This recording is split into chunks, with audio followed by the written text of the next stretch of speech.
Ça y est, on est là, réunis autour du feu de camp. Le feu de camp, ce sera tous les soirs, à la tombée de la nuit. Tous les soirs, ce sera une histoire différente. Une histoire vraie, une histoire presque vraie, une histoire qui a l'air d'être vraie. Une histoire qui vient de nous, ou une histoire qui vient de vous. Vous pourrez nous envoyer vos histoires sur Facebook ou à l'adresse mail dans la description. Et ce soir, la première. Souffler sur les braises. J'ai 6 ans, mes parents ont divorcé récemment. Mon père fait beaucoup de voitures pour son travail, mon père conduit très bien. Conduit très calmement, toujours en maîtrise. Et mon père aime le cinéma et il me raconte des films dans la voiture. Il me raconte des films, les films qui étaient trop violents pour que je les voie. Et il me les raconte en enlevant quelques détails, quelques-uns seulement, si c'était vraiment trop violent. Et il me raconte des films. Certains, je lui demande de les répéter, il me les raconte plusieurs fois. Parfois, il enchaîne plusieurs histoires. Pour moi, un film, c'est avant tout une histoire racontée par la voix grave et calme de mon père.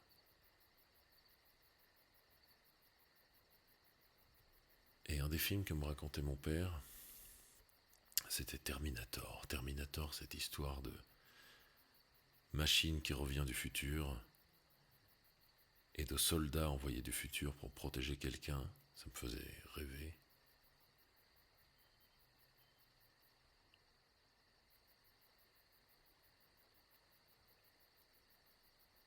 Et presque 4 ans plus tard, j'ai pas tout à fait 10 ans, ma mère meurt dans un accident de voiture.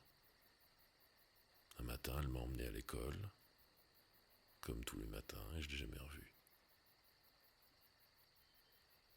Mon père m'emmène au vidéoclub un dimanche soir, j'avais école le lendemain, en me demandant: ça te dit de prendre des pizzas et de louer un film?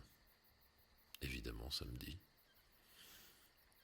Et là, en arrivant dans le vidéoclub, qu'est-ce qu'on voit? Terminator 2 qui venait de sortir en cassette.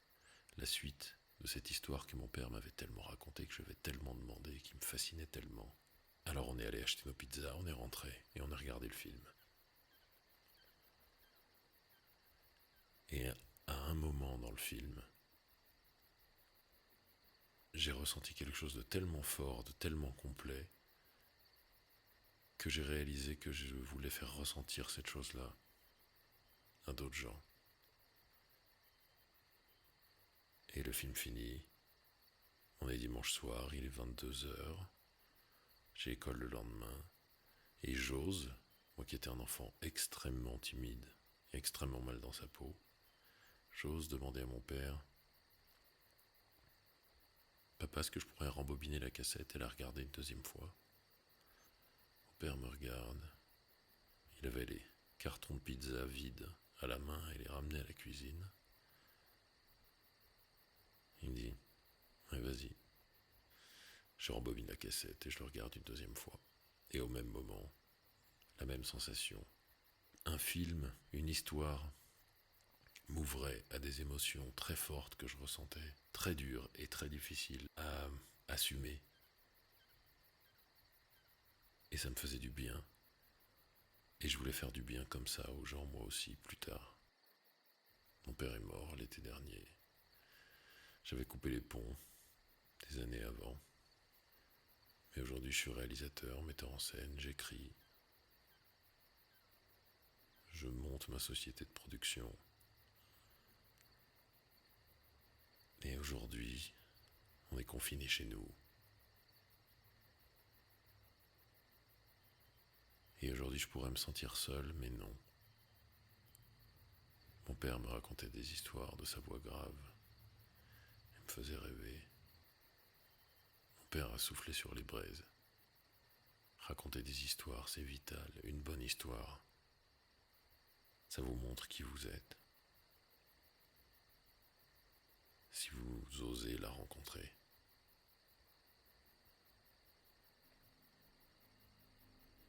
Les histoires, ça m'a sauvé. On va avoir des histoires à se raconter.